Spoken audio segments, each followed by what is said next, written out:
안녕하세요. 이번에는 아닐세스 내가 된다는 것 강독입니다. 그래서 이 책은 이제 우리가 세계를 있는 그대로 보는 게 아니라 이 뇌가 몸을 살리기 위해서 그러니까 뭐 생존 본능이나 번식 본능에 가장 치중되게 이제 계속 예측하고 수정하면서 이 세계 모델을 만들어내고 그럼으로써 이 세계와 나를 만들어낸다고 말을 합니다. 해가지고 이 인간이 이 객관적 세계를 이렇게 감각을 하는 대로 받아들여서 이게 상형식인가? 상형식으로서 받아들이는 게 아니라 그러한 지각을 몸에서 먼저 만들어내고 그게 나타내진다 하는 하형식 지각으로서 이 설명을 하고 있습니다. 그래가지고 1장에서는 이제 진짜 문제라고 하면서 이 문제에 대한 정의를 하고 있는데 여기를 보면은 이제 이 세스는 의식에 대해 이야기를 할 때 이 어려운 문제, 왜 뇌라는 물질에서 주관적 경험이 생기는가, 이거는 제가 인터넷에 그 말을 빌려오긴 했는데 저는 사실 어려운 문제가 아직 뭔지 잘 모르겠습니다. 그러니까 여기서 이 어려운 문제에 대해서 몇 문장 정도로 정의를 해놨는데 근데 그 말을 읽고도 모르겠는데 어딨지?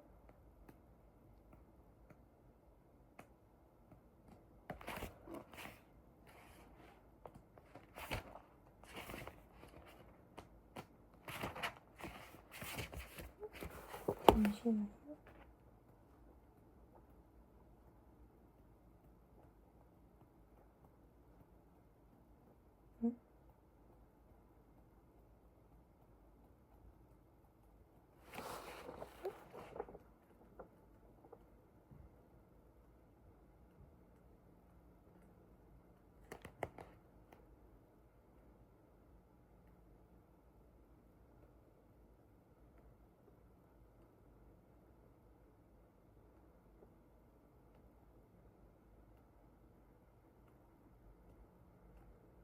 아무튼 네 그렇습니다. 해서 이 뇌라는 물질에서 주관적 경험이 왜 생기는가 이거를 해서 이제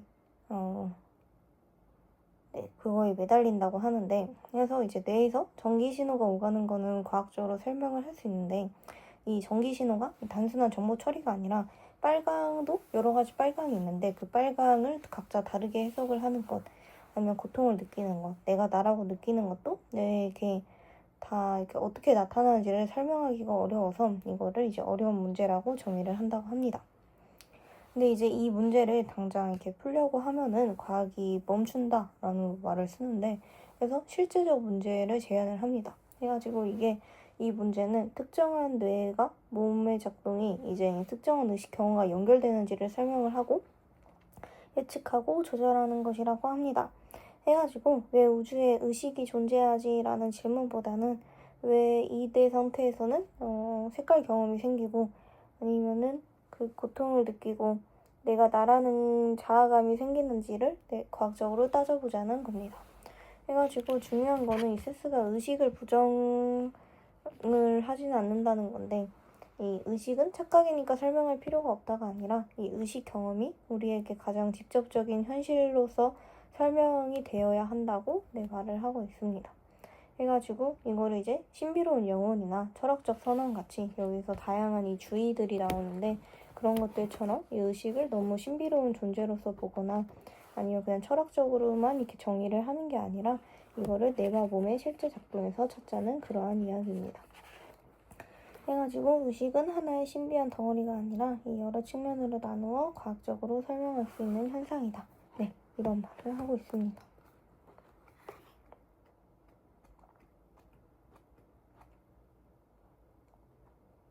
그래서 여기서 이 어려운 문제 대신에 실질적 문제를 정의를 하기 위해서 나왔던 그러한 다양한 정의들에 대해서 말을 해보면 근데 어려운 문제가 여기 있네요. 그래서 어떤 유기체가 경험의 주체라는 점은 부인을 할 수가 없다. 하지만 이 유기체라는 시스템이 대체 어떻게 경험의 주체가 되었는가 하는 질문은 난해하다. 그래서 인지 시스템이 시청각 정보를 처리할 때 어째서 우리는 나무색의 특질이나 가온도, 음의 감각 같은 시청각 경험을 하게 되는가. 정신적 이미지를 품거나 정서를 경험한다는 것이 어떤 것인지 알려주는 그 무엇이 존재할 수 있는 이유를 설명할 수 있는가? 우리는 경험이 물리적 기반에서 발생하는 데 전반적으로 동의하지만 경험이 어떻게 발생하는지는 제대로 설명하지 못한다. 왜 물리적 프로세스가 풍부한 삶의 내면의 삶을 일으키는가? 그렇게 해야 한다는 말은 객관적으로 불리해 보인다. 그래서 뇌라는 물질에서 주관적 경험이 생기느냐? 뭐 그런 말인데 잘 모르겠어요. 그래서 여기서는 이제 물리적 시스템이 어떻게 의식을 정의를 하냐에 대한 여러 가지 조의들이 나오는데 우선은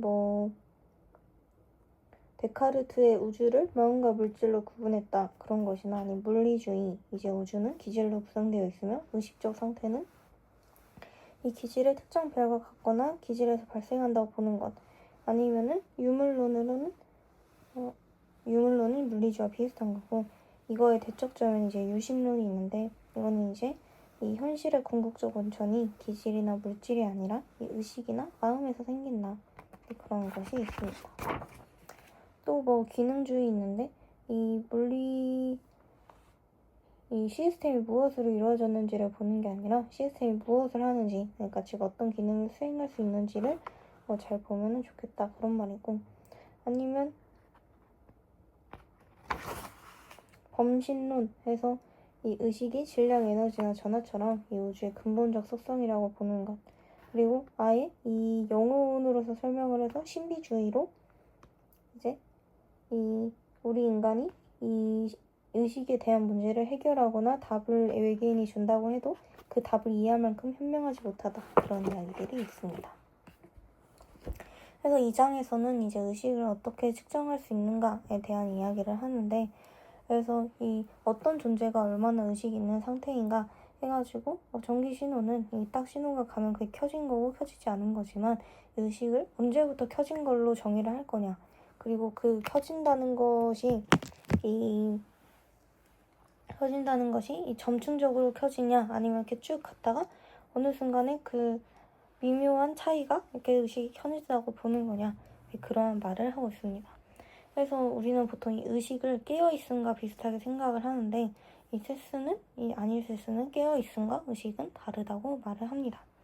그래가지고 예를 들어서 이 잠을 자면서 꿈을 꾸는 사람은 이 외부 세계에 반응을 하진 않지만 꿈속에서 경험을 하고 있는데 근데 반대로 또 혼수 상태나 식물 상태나 아니면 여기서는 의식은 완전하게 있는데 몸을 전혀 움직일 수 없는 상태 그런 얘기를 하면서 눈을 뜨고 있어도 의식이 거의 없거나 판단하기 어려운 상태 아니면 의식이 있는데도 전혀 그래 보이지 않는 상태 그런 것들을 많이 정의를 합니다. 해가지고 이 의식 수준을 판단할 때 단순히 말을 하나 움직이나 눈을 뜨고 있나 정도로는 볼 수 없다고 이야기를 합니다. 해가지고 의식장애 환자에게는 이 문제가 중요한데 이것 또한 이제 겉으로 반응하지 않는 사람도 내부적으로 의식 경험을 가지고 있을 수 있으니까 그런 말을 하고 있습니다. 그래서 이 의식을 이제 이해하기 위해서 뇌 활동의 복잡성과 통합성을 강조를 하는데 이 의식이 있으려면 내가 너무 단순하게 꺼져 있어도 안 되고 완전히 무작위로 뒤죽박죽이어도 안 된다. 그래서 의식이 있는 데는 다양한 정보가 서로 구별되면서 연결되어 있어야 된다고 말을 하는데 예를 들어서 깊은 마취 상태에서는 뇌 활동이 단순해지고 통합성이 줄어듭니다. 해가지고 이 깨어있는 상태에서는 뇌의 여러 영역이 서로 복잡하게 상호작용을 하는데 그래서 이 의식 수준이 내가 활동하느냐 안 하느냐 문제가 아니라 어떤 방식으로 복잡하고 통합적이게 활동을 하느냐 그 문제라고 합니다. 해가지고 여기서는 이제 이 의식을 측정하기 위한 여러 가지 방법을 말을 하는데 여기서 가장 그 의식 측정을 하는데 제일 괜찮았던 거를 소개를 하자면 여기서는 PCI 같은 방법이 제일 의식을 측정하는 데 도움이 많이 된다고 합니다. 이거는 이제 그 수술할 때 쓰는 그런 의식 측정 방법으로 이 PCI는 협동 복잡도 지수 해가지고 TMS 이 경두계 자기 자극법 으로써 이 펄스의 속동에 반응하는 뇌의 알고리즘 복잡도를 측정을 한 것으로 그렇게 받아들이시면 됩니다. 해가지고 이것을 하면서 수업 내용 중에 어떤 사람이 이 협동 지수에 대해서 어떤 식으로 이해를 했냐에 대해서 말을 해준 게 있는데 그게 되게 저는 이 의식에 관한 내 지식이 전혀 없기 때문에 어떤 방법으로서 받아들여야 할지 모르겠는데 그러한 설명이 되게 좋은 것 같아서 말씀을 드리자면은 이제 해서 이거를 이제 뇌의 심장 박동과 연결을 지어서 생각을 하는 방법인데요. 그래서 우리의 뇌가 원래는 그냥 이 둥둥둥 하면서 그냥 뛰는 것처럼 느꼈었다면 사실은 우리가 이 심장 박동의 그 4단계가 있다는 것을 지금은 알잖아요. 그래서 그 정도의 복잡함을 가져야 되는데 그래서 복잡함을 가지면서도 이 하나의 이 한 패턴은 통합적으로 이루어져야 된다 해가지고 만약에 우리가 이 심장이 너무 일정하게 뛰면은 그게 어느 순간 갑자기 큰 충격을 받게 되면은 다시 돌아오기가 힘드니까 그것 때문에 심장마비가 일어난다거나 아니면은 너무 복잡해서 통합성이 없으면은 부정맥 같은 걸로 이루어진다거나 해가지고 이러한 그 사이에서 미묘한 그 기준을 딱 잡아야 이 심장이 유연하게 대처를 하면서 통합적으로 잘 뛴다 하는 그러한 설명이 있어서 이런 식으로 생각을 해보면 뇌도 복잡하기도 하고 통합성을 띄어야 되기도 하지만 그 가운데에서 적절한 수준을 이루어야 우리가 의식이 있는 상태로 생각을 할 수 있다라는 그러한 말입니다.